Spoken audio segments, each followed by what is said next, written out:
Magandang araw mga kababayan. Pag-usapan naman natin ngayon yung nangyaring recantation ng at least 4 sa 18 Maleta Boys. Alam ko po may video na akong ipinost dito pero papayaw pa lang ngayon.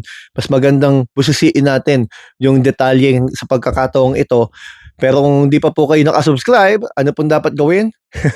Subscribe na po kayo. Comment at like mga kababayan. So pag-usapan po natin Maleta Boys recantation. Hindi ko alam kung anong magandang title sa video na to. Pero yun nga po, alam naman po natin simulat sa poll noon sa mga videos na pinost ko, talagang naniniwala tayo sooner or later, mag-iiba na naman ang statement nitong Maleta Boys. Marami ng pagkakataon na pabago-bago ang statements nila. Kaya nga, humihina ang kanilang mga kredibilidad dahil sa pabago-bago. At ito na nga, mga kababayan, at least 4 sa kanila na nagdawit, na nagsabi, na nag-deliver sila ng pera kay Martin Romualdez, kay BBM at kung kani-kanino, pumipirma ngayon at pumirma na nga ng statement nila na binabawi nila at pinakita nila yan sa media, hindi katulad ng affidavit nila noon na buo sila, 18 at wala namang kopya ata yung ibang mga nasa media, pinakita na lang nagawa na mahirap paniwalaan sa lahat ng lakad ninyo, 18 kayong magkakasama sa loob ng ilang taon.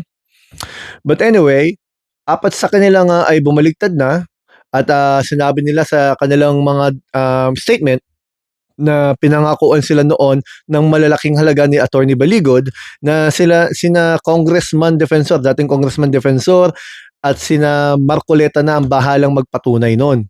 Base doon sa statement ng 4 na nag-recant mga kababayan, at sinabi pa nila na at least 2 taon di na nila kailangang magtrabaho basta maging successful lang itong plano nila.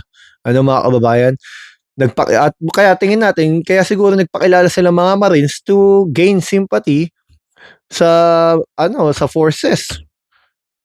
Turn out nag-boomerang mga kababayan kasi dinisown sila dahil nga nadadawit yung mga pangalan ng mga ahensya, di po ba? Ngayon, mga kababayan, dahil sa pangyayaring yan, gumulo lalo. Kasi meron na pong isinampang kaso kay Martin Romualdez gamit-gamit yung mga statement din ng 8 naman sa kanila.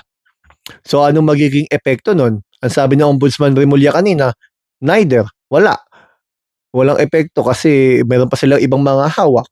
Di po ba?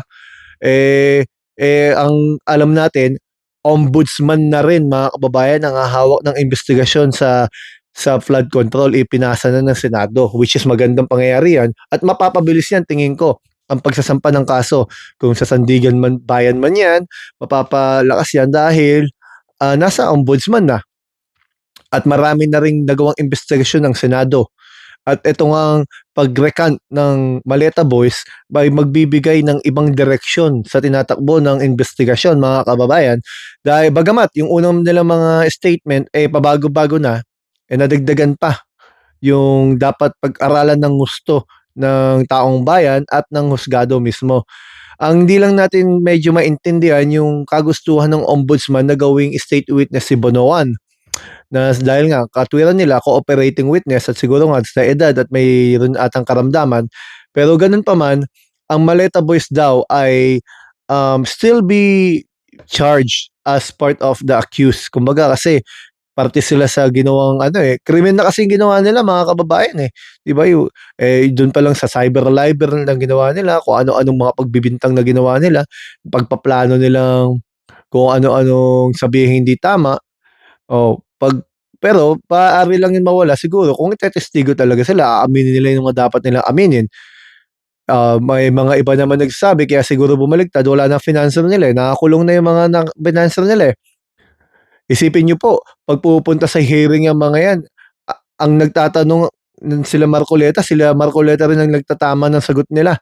Tapos yung Blue Ribbon hearing nila Tulfo na nandun sila sa opisina ni Robin Padilla, hindi sila bumababa, bagamat iniimbita sila. Kaya kaya matatanong mo, siguro dahil ang magtatanong sa kanila ay iba.